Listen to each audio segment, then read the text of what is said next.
Giriya's summer sale. Buy any AC and get free 2 nights, 3 days holiday package.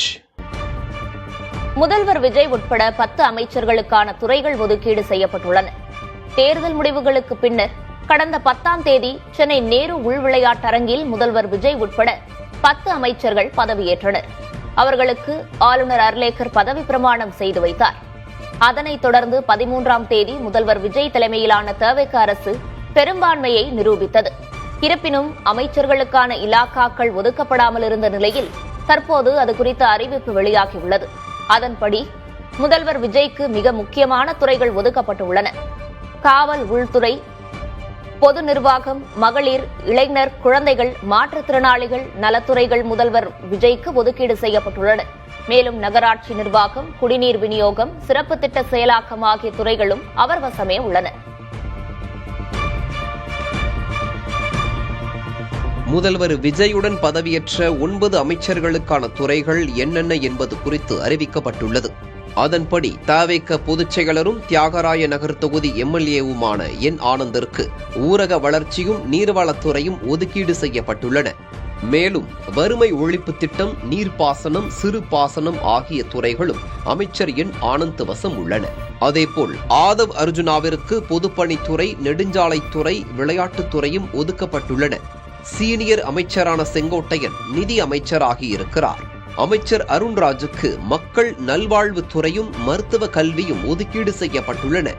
Venkata ரமணனிடம் உணவுத்துறையும் பொது விநியோகத்துறையும் ஒப்படைக்கப்பட்டுள்ளன. முதல்வர் விஜயுடன் பதவியேற்ற அமைச்சர் நிர்மல்குமாருக்கு மின்சாரம், சட்டம், ஊழல் தடுப்பு ஆகிய துறைகள் ஒதுக்கீடு செய்யப்பட்டுள்ளன. இவர் மதுரை திருப்பரங்குன்றம் தொகுதியில் வெற்றி பெற்றிருந்தார். அதேபோல் சென்னை எழும்பூர் தொகுதியில் வென்ற அமைச்சர் ராஜ்மோகனுக்கு பள்ளிக் கல்வித்துறை, தமிழ் வளர்ச்சித்துறை, செய்தி விளம்பரத்துறை ஆகியவை ஒதுக்கப்பட்டுள்ளன.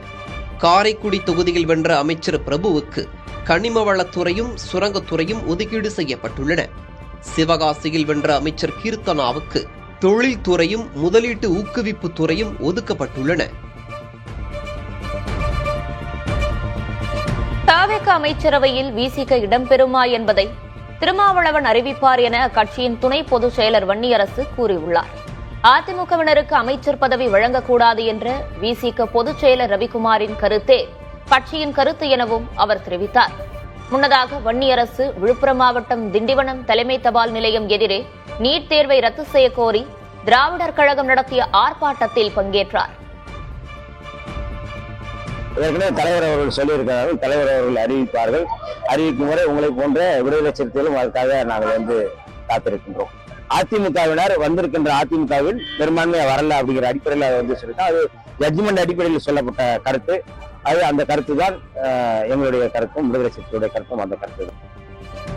Giriya's summer sale. Buy any AC and get free 2 nights, 3 days holiday package.